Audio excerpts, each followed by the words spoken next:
All right. So we're at double digit Q facing a single digit Q.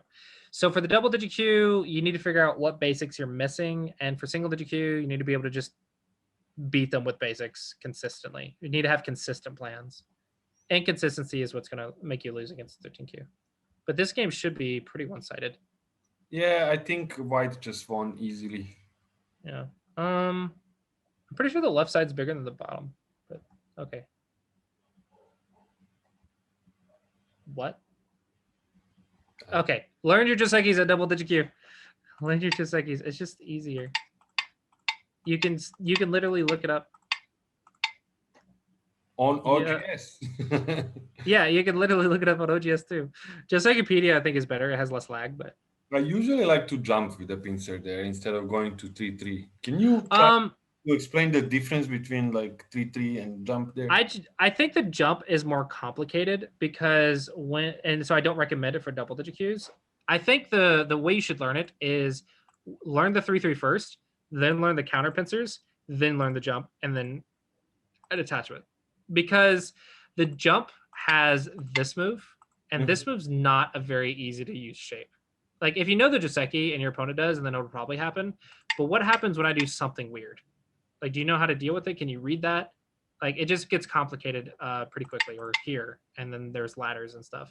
So like, if you don't like, this move's not easy. So I actually would say you don't need to jump until probably dawn level. Like you could probably get away So, without the jumping until dawn you level. do that right away though, or can you jump one more time? You mean here? Eh, I see. yeah. This is not normally played. It just doesn't really have any meaning. It's too simple for black. Varian Not says you have to know how to use influence if you. yeah. So the Joseki for this is push there. Like that's the variation, right? So there's only influence, no territory. So this is the Joseki. Um, but I just like lecture my students about memorizing Josekis and don't memorize Josekis. So I like every time I like tell them, I'm like, okay, and this is a lecture I just had. Like, okay, what's the answer in here? Okay, and then like here, Ichinuki, what's the answer? Okay, here I play here, Ichinuki, what's the answer? Like, what happens if you can't answer that? Then you don't really understand the Joseki. Like you don't understand why a move's played. So this is a really extreme example of that. If your opponent does anything different, will you be able to handle it? Will you be able to do a proper play? Like here, if I go here, if I go here, if I go here, are you going to be able to deal with this stuff? If you don't have the follow-ups for it or the reading to deal with weird follow-ups, then I would say you're not strong enough to play this move. Even if your opponent will always play this correctly, even if your opponent always plays this correctly, if you face someone who doesn't play it correctly, then that's just gonna mess you up, and you could potentially lose the whole position.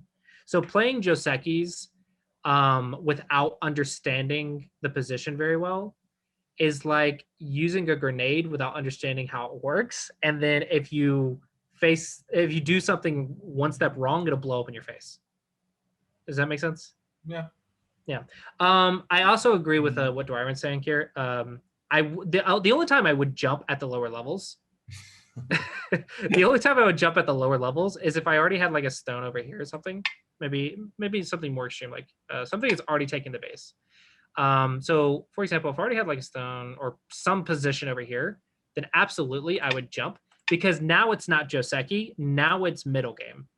And I can apply middle game basics, which is unsettle, don't get surrounded, run away, and attack, counterattack, etc. Like I can apply middle game logic to this because now it's not Joseki. So that would be a time that I would jump. So that would be one of my exceptions. But otherwise, I would learn it in this order. 3-3 is the most common, so learn that first. Counter pincers, I would learn at single digit Q. And I would learn this like maybe like absolutely last, maybe like 3Q plus, 2Q plus. I would learn this. And then there's also this one, which I really like. This one is like Never seen that. this is just it's not very common or conventional. I mostly applied this because my opponent would want a certain position, and I'd be like, no. Like for example, Son would say they'd be like, I want a pincer, and I'm just like, well, I'm not giving you what you want, no.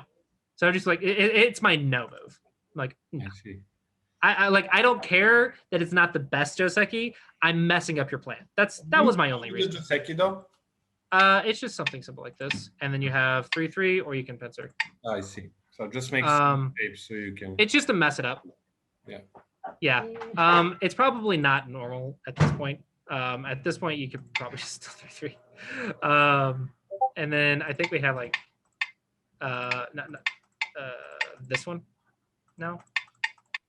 Which I don't know. AI might have changed this one too. What did I just do? Yeah.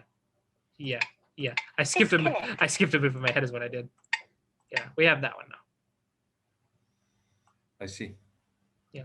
So Josekis are something you can study on your own, but I think it's just important to understand like why moves are played, and then of course you need to update your Joseki library as you get stronger. The stronger you are, the more Josekis that you know. And if you want to be a Dawn player, you need to know like at least probably 1,000 or 2,000 Josekis. And before you think that's a lot, it's really not. For example, I could show you the 3/3 variation, like right here. How many Josekis do you know from this one? You should know at least 3, if not more. Yeah, so one. I consider myself 1K, 1 done. I don't think I'm close to 2,000 Josekis. 2, 3. Okay, these are just the simple ones. 4. Right, there's 4. That one's popular lately. 5. This one's a bad one, but this is 5, right?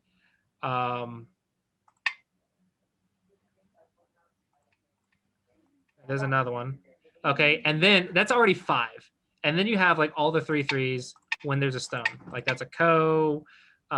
This is life, and then you have all the attachments. Now you likely know a lot more Joseki than you think you do if you actually count them out, because we did that at Go Camp once and we actually counted how many we knew, and it's like, oh, we actually know a few hundred. But yeah, to get to Dawn, you probably need to know at least 1,000. Probably you don't have to, but like it's recommended.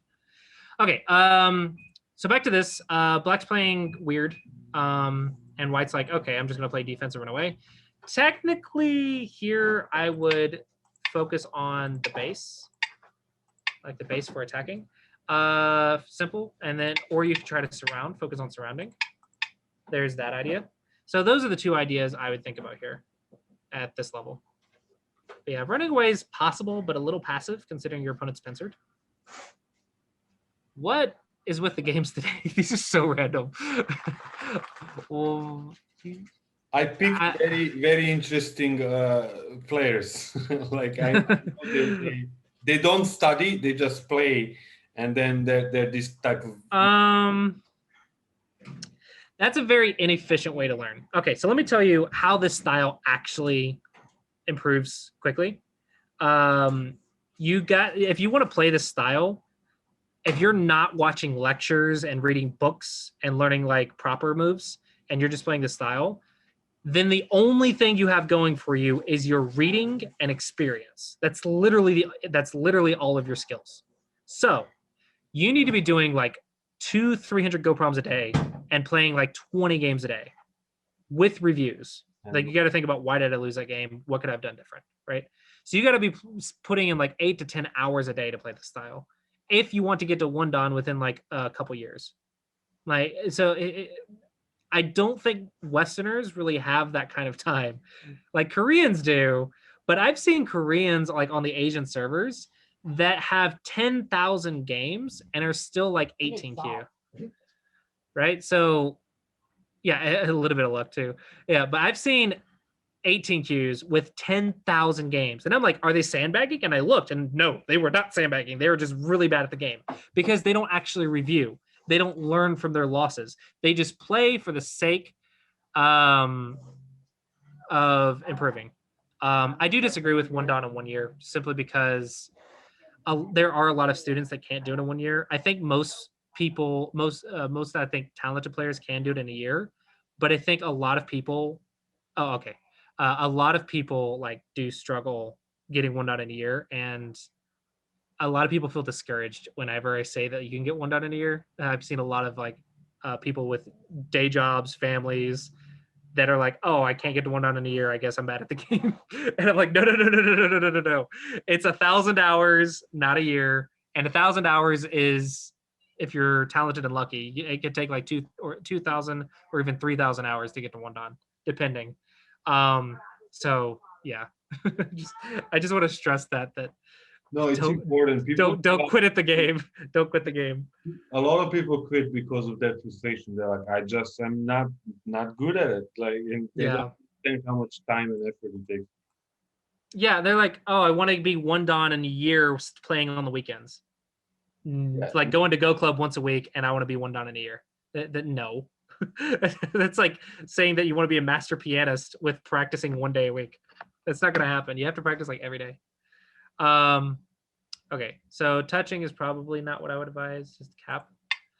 Okay, so we are running out of time, so I guess I don't have a lot of time to review this one. We talked a lot about Joseki and stuff, so apologies to these players. I guess I'm running a little bit low on time.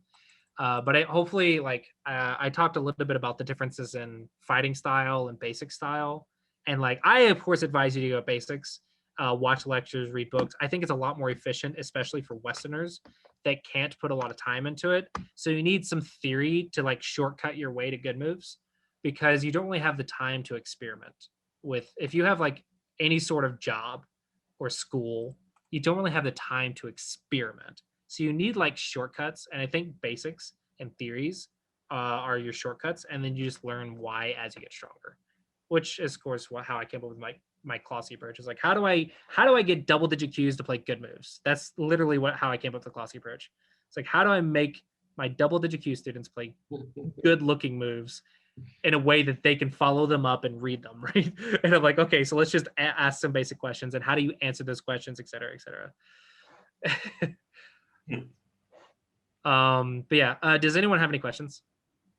No, I feel like you said a lot about the differences. I guess exploiting this aggressive weird style. For exploiting the weird style, again, I would say focus on bases, but you're gonna have to read. So if you're not doing Go problems, this style is gonna crush you. So make sure you're doing your Go problems. Make sure that you're watching the bases of both players. And then the last thing is make sure you don't over defend, because that will give them free moves and you will just lose.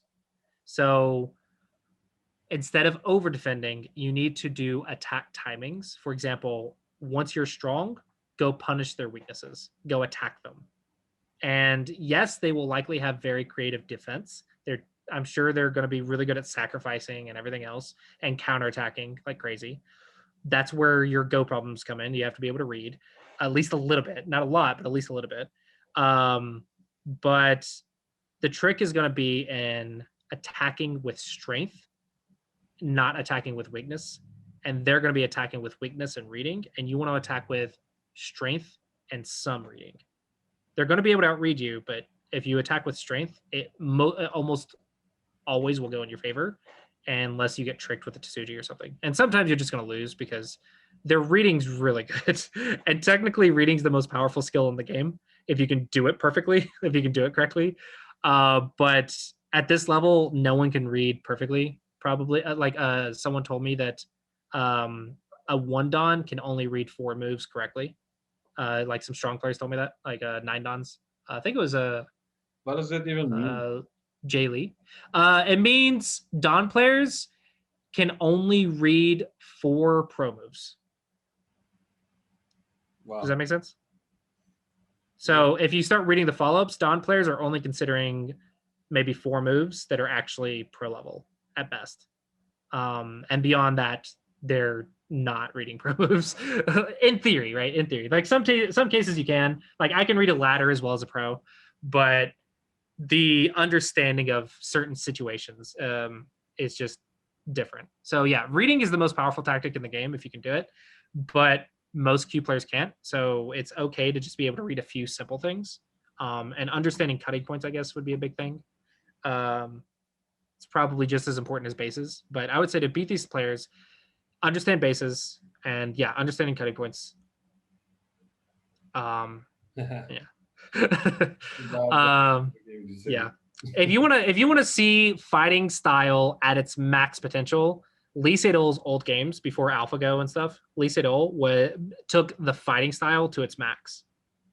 Yeah, And I then if you love want to see basics, Koreans games. Most of yeah. the Koreans games are like, one of the 5 dan Korean player told me once, is like, if you see a Joseki where everyone is unhappy, it's most likely Korean one. It sounds Yeah. so funny, like. Yeah. So yeah, the Korean styles are definitely aggressive. Lee Sedol took basically fighting to its max potential. And if you want to see basics at its max potential, look at like Japanese pro games from the old like 1900s, 1800s. And then of course we have AlphaGo now, which is just reinventing everything, which Yeah. is or the AI, which is reinventing everything, which is beyond me, unfortunately. So yeah, there's that. So yeah, hopefully that gives you guys some like understanding about styles and games. Normally I wouldn't recommend worrying about styles until like Dawn level, but you're gonna face players like these, and this is clearly relevant where they're just attacking. And I really advise basics over that, but I'm biased. I'm always going to tell you the thing that I think is good, but technically you can do it. It's just a lot harder. Um, but if you're having fun with it, I guess it's okay as long as you have fun at the end of the day. Yeah, Lee Chang-ho was my favorite Korean before like he got overshadowed by Lee Sedol. Lee Chang-ho was my favorite Korean. Yama Yuta, Shizaku, I reviewed a lot. Yeah, those are the pros I was looking at. And then AI came out and you're just like, well, everyone's bad now. Cool.